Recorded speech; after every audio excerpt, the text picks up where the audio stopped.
Now, the final thing I want to talk about here is the importance of creating that perturbation. So what we don't want to do is we don't want to create this perturbation by a reach with the hand as the foot hits the floor and then we reach, because that's too top down, it's too predictable. What we want to do is as that foot's just about to hit the floor, we want to reach. And again, remember, movement, it all starts with the intention. So the intention is the fingertips to reach a certain way. So as my foot hits the floor, I want to reach towards the window as the foot hits the floor. That creates that internal perturbation, which creates an ability for all of these tissues to work outside a higher center control. If I just step and then reach, I'm not creating that ability to self-organize and do this with thoughtless, fearless movement. So you want to reach just as your foot's hitting the floor. That's going to be a critical point. The other big teaching point that you may go wrong with patients here is that your patients are going to want to take a big step. So they'll like taking a big step because they'll feel safe and they'll take a small reach. So a big cue that I'll use is a small step and a big reach.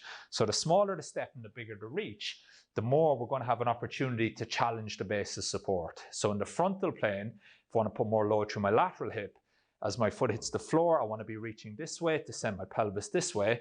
If I take a big step, it's going to be hard to challenge. Or if I take a wider step, it's going to be hard to challenge. Whereas if I take a small step and a bigger reach, my rib cage reaching this way will really send my pelvis going that way. Okay. Or if I wanted to go the other way and I wanted to do less hip, more calf, I could reach this way.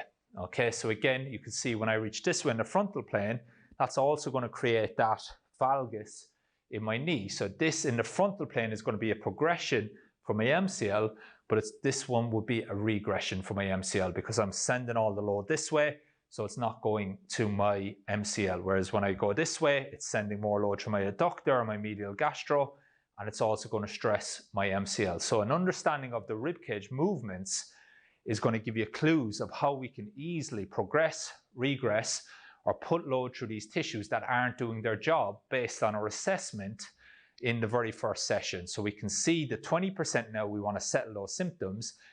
We know now what tissues aren't doing their job or what we're hypothesizing as a perceived threat. Now we can use these reaches and we can use this knowledge of the rib cage and the impact of the trunk and the pelvis and how it influences the peripheral tissues to either put more load, to regress, or just to put some load through these tissues.